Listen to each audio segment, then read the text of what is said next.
नमस्कार, आप देख रहे हैं न्यूज़ वन इंडिया और मैं हूं आपके साथ सपना शर्मा। इसी बीच आपको सीधा प्रयागराज ले चलते हैं, जहां की सीधी तस्वीर आपको दिखाते हैं। आपको बता दें कि कार्यक्रम जहां सीएम योगी आदित्यनाथ की मौजूदगी है, पहुंच गए हैं वो।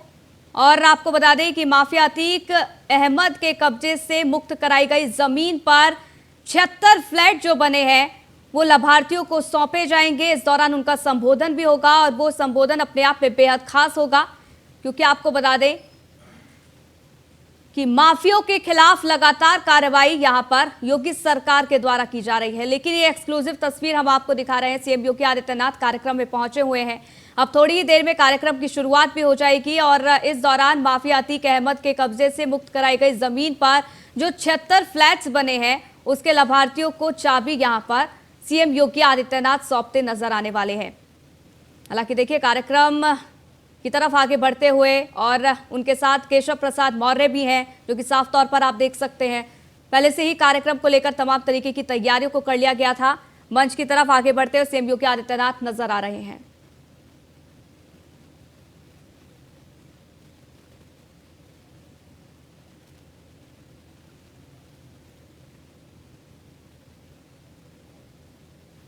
वहीं इसी बीच आपको सीधा दिल्ली लिए चलते हैं, जहां डीयू के शताब्दी समारोह में प्रधानमंत्री नरेंद्र मोदी क्या कुछ कह रहे हैं, सुनवाते हैं। कौन सी फिल्म देखी, ओटीटी पर वो सीरीज अच्छी है, वो वाली रील देखी या नहीं देखी, यानी बातों का अथाह समंदर होता है। इसलिए मैं भी आज आपकी ही तरह दिल्ली मेट्रो से अपने युवा दोस्तों से गपशप करते करते यहां पहुंचा हूं।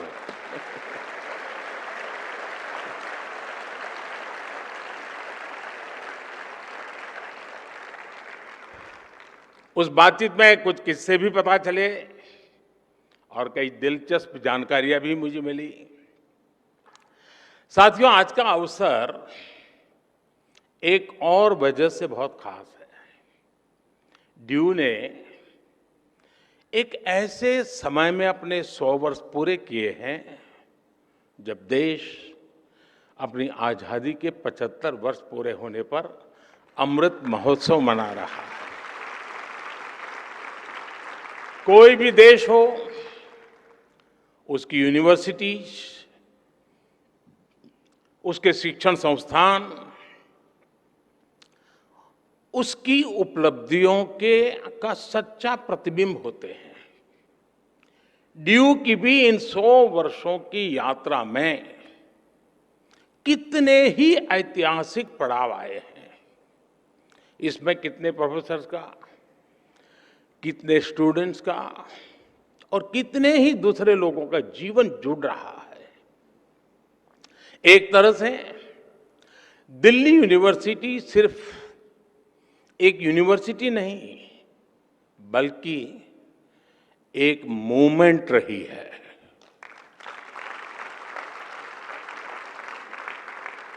इस यूनिवर्सिटी ने हर मोमेंट को जिया है। इस यूनिवर्सिटी ने हर मोमेंट में जान भर दी है।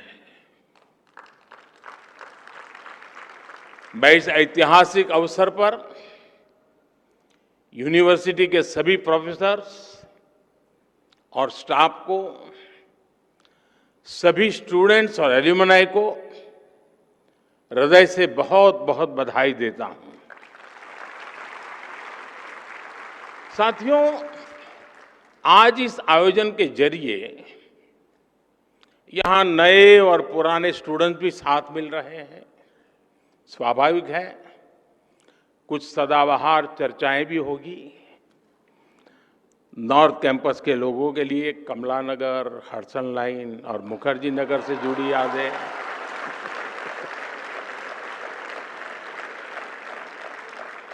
साउथ कैंपस वालों के लिए सत्य निकेतन के किस्से, आप चाहे जिस ईयर के पास आउट हो, 2 डीयू वाले मिलकर इन पर कभी भी घंटों निकाल सकते हैं।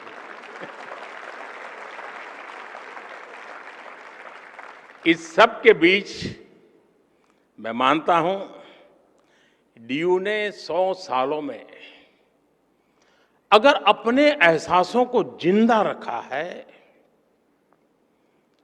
तो अपने मूल्यों को भी जीवंत रखा है। निष्ठा धृति सत्यम, यूनिवर्सिटी का ये ध्येय वाक्य अपने हर एक स्टूडेंट के जीवन में गाइडिंग लैंप की तरह है। साथियों, हमारे यहां कहा जाता है ज्ञान वानेन सुखवान, ज्ञान वानेव जीवति, ज्ञान वानेव बलवान, तस्मात् ज्ञान मयो भव। अर्थात जिसके पास ज्ञान है वही सुखी है, वही बलवान है, और वास्तव में वही जीता है जिसके पास ज्ञान है। इसलिए जब भारत के पास नालंदा जैसे विश्वविद्यालय थे तब भारत सुख और समृद्धि के शिखर पर था। जब भारत के पास तक्षशिला जैसे संस्थान थे तब भारत का विज्ञान विश्व को गाइड करता था। भारत की समृद्ध शिक्षा व्यवस्था भारत की समृद्धि की वाहक थी।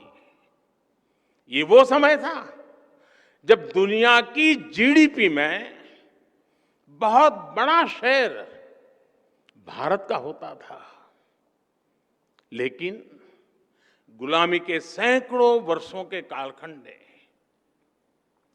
हमारे शिक्षा के मंदिरों को, इन एजुकेशन सेंटर्स को तबाह कर दिया।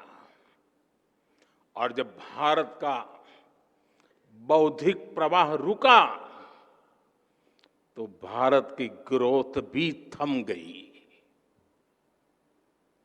लंबी गुलामी के बाद देश आजाद हुआ। इस दौरान आजादी के भावनात्मक ज्वार को एक मूर्त रूप देने में भारत की यूनिवर्सिटीज ने एक अहम भूमिका निभाई थी। एक ऐसी युवा पीढ़ी खड़ी हुई जो उस समय के आधुनिक विश्व को ललकार सकती थी। दिल्ली यूनिवर्सिटी भी इस मूवमेंट का एक बड़ा सेंटर थी। डीयू के सभी स्टूडेंट्स, वो चाहे किसी भी कोर्स में हो, वो अपने संस्थान की इन जड़ों से जरूर परिचित होंगे। अतीत की ये समझ हमारे अस्तित्व को आकार देती है, आदर्शों को आधार देती है और भविष्य के विजन को विस्तार देती है। साथियों, कोई इंसान हो या संस्थान, जब उसके संकल्प देश के लिए होते हैं तो उसकी सफलता भी देश की सफलताओं से कदम मिलाकर चलती है। कभी डीयू में केवल 3 कॉलेज थे, आज 90 से ज्यादा कॉलेज है। कभी भारत की इकोनॉमी फ्रेजाइल के लिस्ट में थी, खस्ता हाल थी। आज भारत दुनिया की टॉप 5 इकोनॉमीज में शामिल हो चुका है।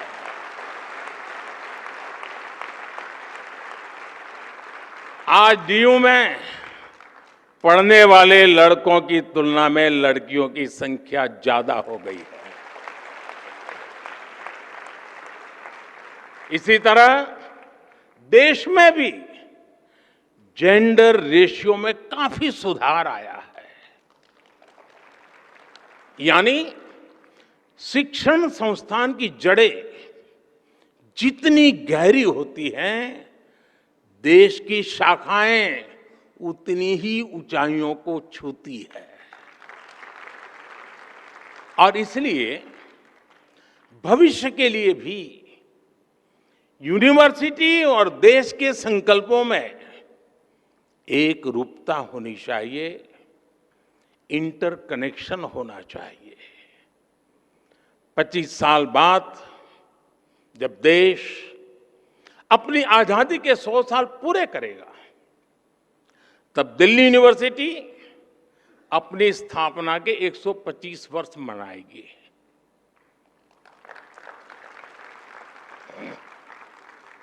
तब लक्ष्य था भारत की स्वतंत्रता।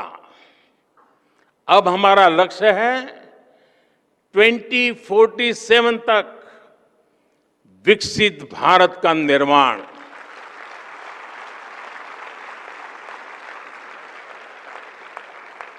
पिछली शताब्दी के तीसरे दशक ने, अगर पिछली शताब्दी के इतिहास की तरफ नजर करें तो पिछली शताब्दी के तीसरे दशक ने स्वतंत्रता संग्राम को नई गति दी थी। अब इस शताब्दी का ये तीसरा दशक भारत की विकास यात्रा को नई रफ्तार देगा।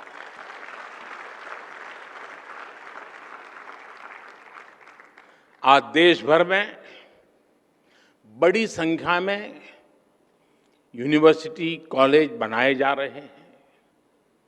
पिछले कुछ वर्षों में आईआईटी, आईआईएम, एनआईटी और एम्स जैसी संस्थाओं की संख्या में लगातार बढ़ोतरी हुई है। ये सभी इंस्टीट्यूट्स न्यू इंडिया के बिल्डिंग ब्लॉक्स बन रहे हैं।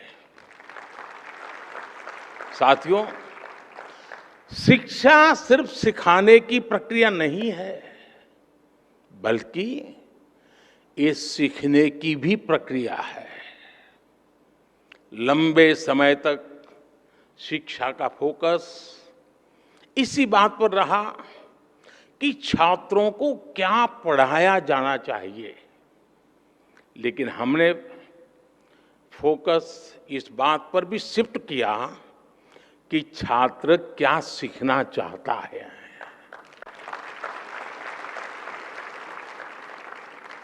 आप सभी के कलेक्टिव एफर्ट से नई राष्ट्रीय शिक्षा नीति तैयार हुई है। अब छात्रों को यह बड़ी सुविधा मिली है कि वो अपनी इच्छा से अपनी पसंद के विषयों का चुनाव कर सकते हैं। शिक्षण संस्थाओं की क्वालिटी बेहतर बनाने के लिए भी हम लगातार काम कर रहे हैं। इन इंस्टीट्यूट्स को कॉम्पिटिटिव बनाने के लिए हम नेशनल इंस्टीट्यूशनल रैंकिंग फ्रेमवर्क लेकर आए हैं। इससे देश भर के इंस्टीट्यूशंस को एक मोटिवेशन मिल रहा है। हमने संस्था को एजुकेशन से भी जोड़ा।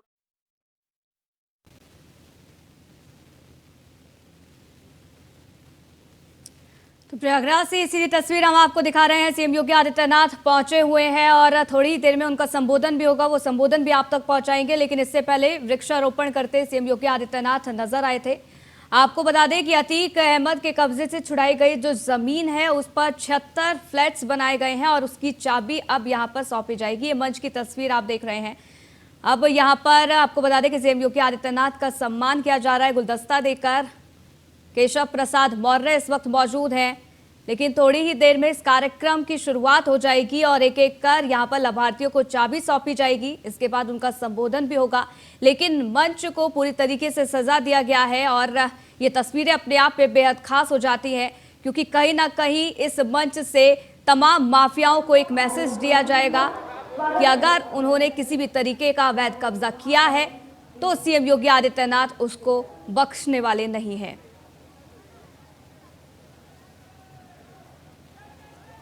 हालांकि आपको बता दें कि थोड़ी ही देर में इस कार्यक्रम की शुरुआत होने जा रही है, लेकिन उससे पहले हमने आपको एक तस्वीर दिखाई थी जब वृक्षारोपण करते सीएम योगी आदित्यनाथ नजर आए थे और थोड़ी ही देर में उनका संबोधन भी होगा। केशव प्रसाद मौर्य इस वक्त उनके साथ मौजूद हैं और आपको बता दें कि जीरो टॉलरेंस की नीति को लेकर हमेशा से सीएम योगी आदित्यनाथ मुखर रहे हैं और अपने आप में ये तस्वीर बेहद खास हो जाएगी। ये दो तस्वीरें, जहां एक तस्वीर सीएम योगी आदित्यनाथ मंच पर पहुंच चुके हैं, दूसरी तस्वीर जब वो बात कर रहे थे तमाम अधिकारियों के साथ, वृक्षारोपण भी इस दौरान उन्होंने किया। लेकिन यहाँ पर देखिए दूसरी तस्वीर में वो उन फ्लैट्स का जायजा भी ले रहे हैं, दौरा भी कर रहे हैं।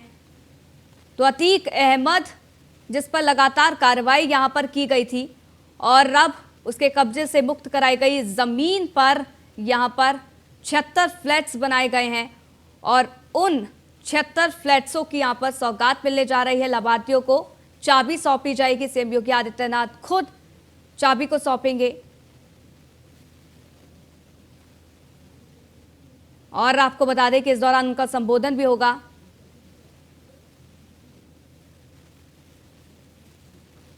लुकरगंज के लीडर प्रेस मैदान में जनसभा है और भारी संख्या में लोगों की मौजूदगी भी है। सब सीएम योगी आदित्यनाथ को देखने, उनको सुनने के लिए यहां पहुंचे हुए हैं। इनके साथ ही लाभार्थियों के साथ संवाद भी सीएम योगी आदित्यनाथ करेंगे। विवेक पांडे हमारे संवाददाता लाइव जुड़ कर जानकारी उनसे लेते हैं। विवेक, अपने आप में ये तस्वीर बेहद खास है क्योंकि जब उनका संबोधन होगा तो इस मंच से तमाम जो भी माफिया हैं उनको संदेश ये दिया जाएगा कि अगर किसी भी तरीके से अवैध कब्जा वो करते हैं तो सीएम योगी आदित्यनाथ उनको बख्शने वाले नहीं हैं। जी बिल्कुल, माफिया की मौत के बाद लगातार जिस तरीके से सूबे के मुखिया योगी आदित्यनाथ ने एक मुहिम चलाई है अपराध और अपराधियों को नेस्तनाबूद करने के लिए, उसकी आज एक झलक यहाँ प्रयागराज के लूकरगंज में देखने को मिला है, जब उन गरीब और मजलूम लोगों को एक आशियाना मिला है। क्योंकि निश्चित तौर पर जिस तरीके से ये पूरी जमीन थी ये माफिया अतीक अहमद के कब्जे से मुक्त कराई गई थी, जिसके बाद इसमें प्रयागराज विकास प्राधिकरण ने इसका निर्माण कराया था, जिसका शिलान्यास भी योगी आदित्यनाथ ने किया था। और आज वो खुशी का पल उनके लिए है जिनको आज इस 76 फ्लैट में से जिनका नाम आया है उनको आज घर मिला है।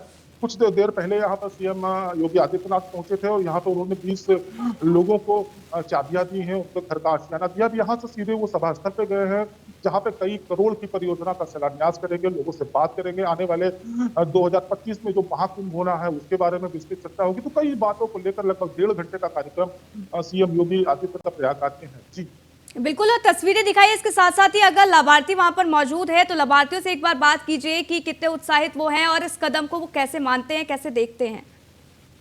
जी बिल्कुल, देखिए ये तस्वीरें मैं दिखाता हूँ, कोशिश करूंगा कुछ लाभार्थियों के पास चलने की, उनसे भी बात करने की कोशिश करूंगा आपसे। ये जितनी कुर्सियां लगी हैं आप देख सकते हैं, हमारे दर्शक देख सकते हैं, ये वो लाभार्थी हैं जिनको आज जिनके छत पर छत मिला है, जिनके छत पर और राशियाना मिला। आप भी लाभार्थी हैं, ये बताइए कैसा लगा ये योगी जी का ये जो कदम था, आप लोगों को छत मिला है, किस तरीके से इस जमीन को कब्जे से मुक्त कराया गया था, कैसा महसूस करते हैं? बहुत अच्छा महसूस।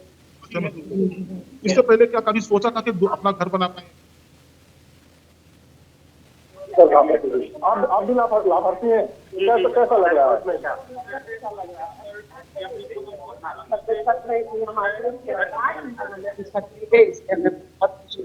हमारी तरह कई गरीबों को घर मिला सब।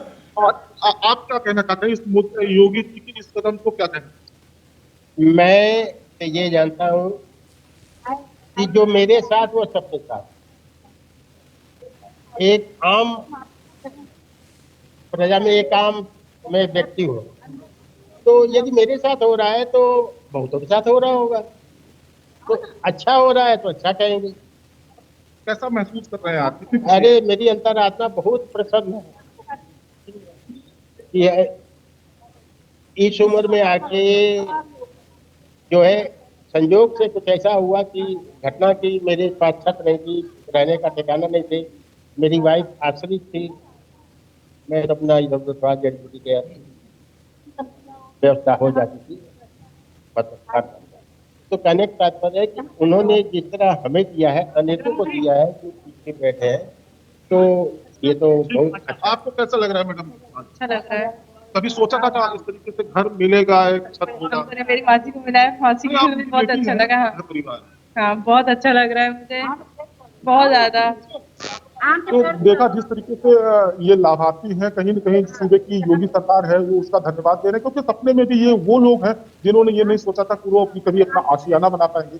गरीब और मजलूमों के लिए जो आज ये सूबे की योगी सरकार कर रही है, निश्चित तौर पर इन लाभार्थियों में खुशी की लहर है। जी विवेक, वो एक तरीके से जिस तरीके से वो उत्साहित हैं और जिस तरीके से वो भावुक नजर आ रहे हैं, वो साफ तौर पर नजर आ रहा है। सीएम योगी आदित्यनाथ ने जिस तरीके से गरीबों के लिए काम किया है, लाभार्थियों के लिए काम किया है, वो देखते ही बनता है। और यही खास वजह सीएम योगी आदित्यनाथ की लोकप्रियता की भी है, क्योंकि लगातार उनकी लोकप्रियता भी बढ़ती जा रही है। फिलहाल की वहां की क्या कुछ स्थिति है, क्या कुछ कार्यक्रम सीएम योगी आदित्यनाथ के आगे प्रस्तावित किए गए हैं, किस तरीके से कार्यक्रम आगे की तरफ बढ़ेंगे?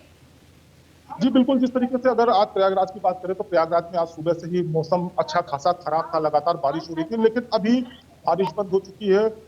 योगी आदित्यनाथ यहाँ पर जो प्रधानमंत्री आवास योजना के अंतर्गत जो ये मकान बने हुए थे, जो फ्लैट्स बने थे, पहले यहाँ पर पहुंचे हैं। यहाँ पर उन लाभार्थियों को चाबी सौंपी है। चाबी सौंपने के बाद अब वो सीधे सभा स्थल की ओर रवाना हुए हैं, जहाँ पर वो एक जनसभा को संबोधित करेंगे। कई करोड़ की जो परियोजनाएं हैं उसका शिलान्यास करेंगे। जो आगामी महाकुंभ होगा उसको लेकर कई तरह की जो उसका बजट है, किस तरीके से प्रारूप होगा, उन सारी बातों पर अभी योगी आदित्यनाथ चर्चा करेंगे। उसके बाद वो यहाँ से लखनऊ के लिए रवाना होंगे। विवेक, सीएम योगी आदित्यनाथ को हम साफ तौर पर देख पा रहे हैं, उनके साथ केशव प्रसाद मौर्य भी हैं। और कौन कौन से नेता फिलहाल उनके साथ मौजूद हैं और कितने समय बाद संबोधन उनका होने वाला है?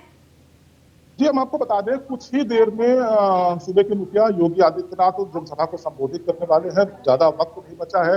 उप मुख्यमंत्री केशव प्रसाद मौर्य यहाँ पर मौजूद थे, उनके साथ जितने विधायक हैं, जितने सांसद हैं, वो यहाँ पर मौजूद थे उनके साथ। तो जो भी लोग थे वो यहाँ पर भारतीय जनता पार्टी से जुड़े हुए जो लोग थे वो यहाँ पर पहले से मौजूद थे। और अभी वो सीधे सभा स्थल की ओर गए हैं और कुछ ही देर में उनका संबोधन वहां पर शुरू होगा। बिल्कुल, और संबोधन के दौरान क्या कुछ बड़ी बातें यहाँ विवेक कही जाएगी, बोली जाएगी, इस पर लगातार नजर बनी रहेगी। और लोग भी इसको लेकर बेहद उत्साहित नजर आते हैं। इससे पहले की तस्वीरें भी हम लगातार दर्शकों तक पहुंचा भी रहे हैं कि किस तरीके से उन फ्लैट्स का यहाँ पर दौरा किया गया है और आगे आने वाले दिनों में भी इस तरीके के काम किए जाएंगे, ये भी सीएम योगी आदित्यनाथ के द्वारा कहे जा सकते हैं। हालांकि जब मंच पर वो मौजूद रहेंगे और उस दौरान उनका संबोधन होगा, आपको क्या लगता है और कौन कौन सी बड़ी बातें जो सीएम योगी आदित्यनाथ इस मंच के जरिए बोल सकते हैं? जी बिल्कुल, सबसे बड़ी बात तो ये है कि जिस तरीके से पूरे उत्तर प्रदेश में माफियाओं का सफाया हो रहा है, जिस तरीके से प्रदेश की योगी सरकार इन माफियाओं पर एक शिकंजा कस रही है, इनको नाबूद करने के लिए ऑपरेशन माफिया चलाया गया था। उन सब सारी बातों को योगी आदित्यनाथ प्रमुखता से उठाते हैं कि उत्तर प्रदेश अब भयमुक्त प्रदेश हो गया है। लोग यहाँ पर आके अच्छे से जो उद्योगपति है वो इन्वेस्टमेंट करें, अपना उद्योग लगाएं। और लोगों के अंदर भी जो पहले का वक्त था जब करते थे, व्यापार करते थे, वो सारी चीजें क्योंकि अतीत का रसूख हुआ करता था और भी उसके बुजुर्गों का रसूख हुआ करता था, अब वो समाप्त हो गया है और अब लोग आसानी से अमन चैन से जी रहे हैं, अपने व्यापार को आगे बढ़ा रहे हैं। तो ये सारी चीजें अब और पहले में ये अंतर आया है। लेकिन सबसे बड़ी बात योगी आदित्यनाथ जी अभी जो मंच से संबोधित करने वाले हैं वो एकदम स्पष्ट संदेश देना चाहते हैं कि कोई भी माफिया हो तो कितना भी सर उठाएगा उसको उसी तरीके से कुचल दिया जाएगा। उसके जो भी अवैध तरीके से मकान बने हैं, जिस तरीके से उसने कब्जा किया, उसको कब्जा कराकर उसको गरीबों में इसी तरीके से बांटा जाएगा। जी, प्रयागराज से कई बड़ी सौगातें भी यहाँ पर सीएम योगी आदित्यनाथ देने वाले हैं विवेक, और ऐसे में उनके संबोधन पर लगातार नजर बनी रहेगी। कितने लोग इस वक्त वहां पर पहुंचे हुए हैं सीएम योगी आदित्यनाथ को सुनने के लिए? जी जैसा हमने पहले बताया कि आज मौसम बहुत ज्यादा खराब था, लगातार बारिश हो रही थी, तो थोड़ा सा लोगों के आने में थोड़ा सा यहाँ व्यवधान जरूर उत्पन्न हुआ है। लेकिन अभी जब हम लोग भी पहुंच रहे थे तो देखने में आ रहा था लगभग हजारों की भीड़ अभी वहां पहुंच चुकी है। लेकिन अगर मौसम सही रहा हो तो शायद ये संख्या और भी बढ़ जाती है। लेकिन फिर भी बढ़ चढ़ कर लोगों ने इसमें हिस्सा लिया है और वो वहां पर जनसभा के स्थल तक पहुंच रहे हैं जहाँ पर योगी आदित्यनाथ को सुनेंगे। चलिए, जनसभा स्थल पर वो पहुंच चुके हैं, थोड़ी देर में उनका संबोधन भी होगा, उस संबोधन पर लगातार नजर बनी रहेगी। विवेक, आप भी नजर बनाए रखेगा, जो भी अपडेट होगी हम तक पहुंचाना। फिलहाल के लिए बहुत बहुत शुक्रिया हमारे साथ जुड़ने के लिए, तमाम जानकारी हम तक साझा करने के लिए। इस बुलेटिन में फिलहाल के लिए बस इतना ही, रुकेंगे एक छोटे से ब्रेक के लिए। देखते रहिए न्यूज़ 1 इंडिया।